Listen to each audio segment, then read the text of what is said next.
ഗാർഡനിൽ നിന്നും അടുത്ത് ഞങ്ങൾ പോകുന്നത് ശനിവാർ വാഡയിലേക്കാണ്. റോഡിൽ വെച്ച് തന്നെ നമുക്ക് ശനിവാർ വാഡയുടെ വലിയ കോട്ടമതിലുകൾ കാണാൻ പറ്റും.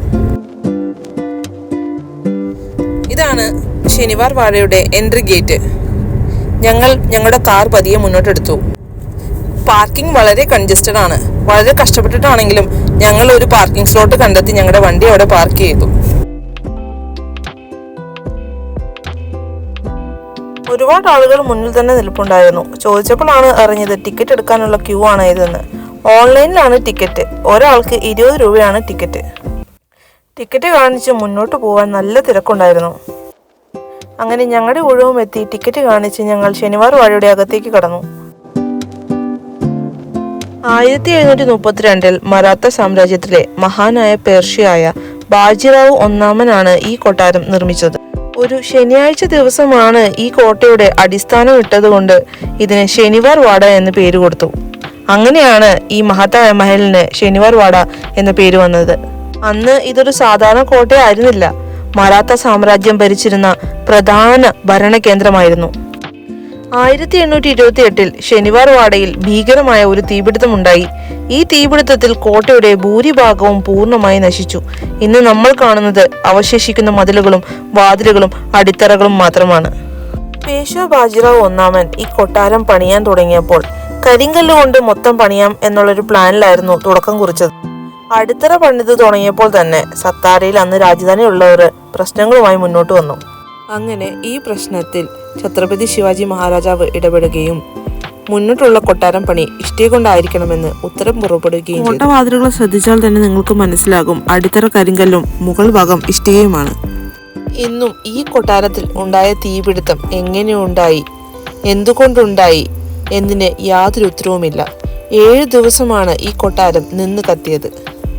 മുന്നിലായിട്ട് ഒരു ഗാലറി സെറ്റ് ചെയ്തിട്ടുണ്ട്. വൈകുന്നേരം ഇവിടെ ഒരു ഈവനിങ് ഷോ നടക്കാറുണ്ട്. ഈ വാതിലാണ് കുപ്രസിദ്ധമായ നാരായൺ ദർവാസ. 1773 18 വയസ്സുകാരനായ പേഷ്വ നാരായണ റാവു തന്റെ ചിറ്റപ്പനായ രഘുനാഥ് റാവുവിന്റെയും ചിറ്റമ്മയായ ആനന്ദിബായിയുടെയും ഗൂഢാലോചനയിൽ ഇവിടെ വെച്ചാണ് കൊല്ലപ്പെടുന്നത്. അന്ന് പ്രാണരക്ഷാർത്ഥം ഓടിയ അവൻ അമ്മാവനോട് "അമ്മാവ എന്നെ രക്ഷിക്കൂ, മറാഠിയിൽ കാക്കാ മാല വച്ചാവ" എന്ന് നിലവിളിച്ചതായാണ് പറയപ്പെടുന്നത്. ഇന്നും പൗർണമി രാത്രികളിൽ കോട്ടയ്ക്കുള്ളിൽ നിന്ന് ഒരു ബാലന്റെ വേദന നിർഭരമായ ഈ നിലവിളി ഉയരാറുണ്ടെന്ന് നാട്ടുകാർ വിശ്വസിക്കുന്നു.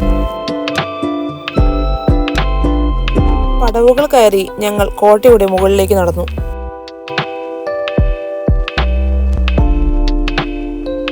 മുകളിൽ നിന്നുകൊണ്ട് കൊട്ടാര അവശിഷ്ടങ്ങളും ഒരേ സമയം സിറ്റിയും ഒരുമിച്ച് കാണാൻ കഴിയും.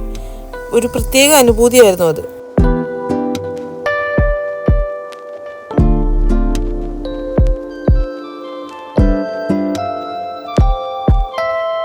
ആ കോട്ടയിലെ കാഴ്ചകൾ കണ്ടുകൊണ്ട് ഞങ്ങൾ വീണ്ടും മുന്നോട്ട് നടന്നു.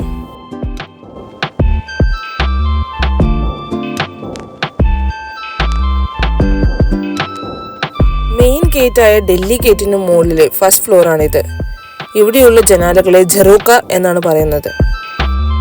അങ്ങനെ ഞങ്ങൾ കോട്ടയിലെ കാഴ്ചകൾ കണ്ട് പുറത്തേക്കിറങ്ങി.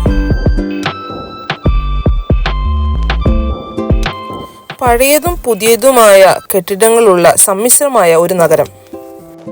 തിരക്കേറിയ ആ നഗരത്തിലൂടെ ഞങ്ങൾ മുന്നോട്ട് നീങ്ങി.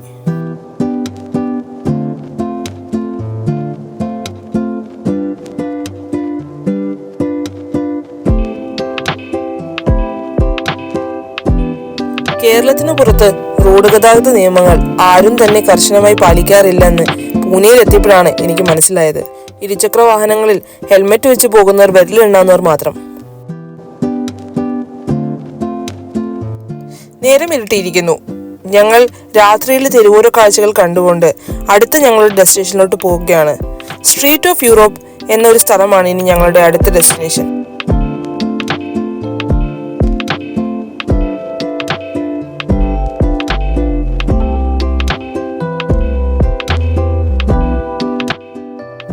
അങ്ങനെ ഞങ്ങൾ സ്ട്രീറ്റ്സ് ഓഫ് യൂറോപ്പിൽ എത്തിയിരിക്കുന്നു.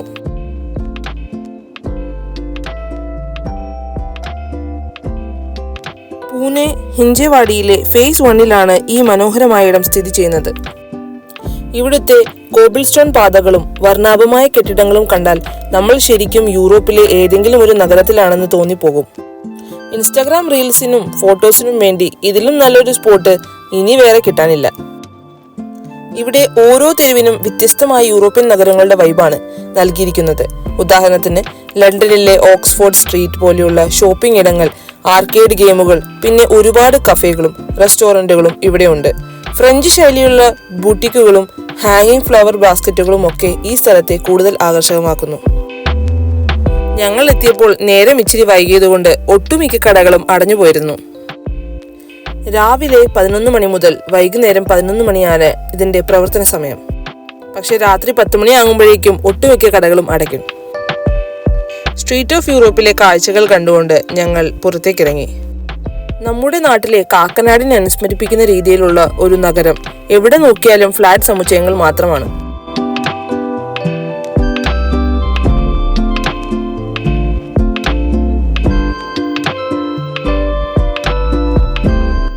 നന്നായിട്ട് വിശക്കുന്നുണ്ടായിരുന്നു. വഴിയിൽ കണ്ട ഒരു റെസ്റ്റോറൻറ്റിന് മുന്നിൽ വണ്ടി നിർത്തി ഞങ്ങൾ ഭക്ഷണം കഴിച്ചു. ഇന്നത്തെ ദിവസം ഇവിടെ അവസാനിക്കുകയാണ്. വണ്ടി ഞങ്ങൾ ഒരിടത്ത് ഒതുക്കി ഇന്ന് വണ്ടിയിൽ തന്നെയാണ് ഉറക്കം.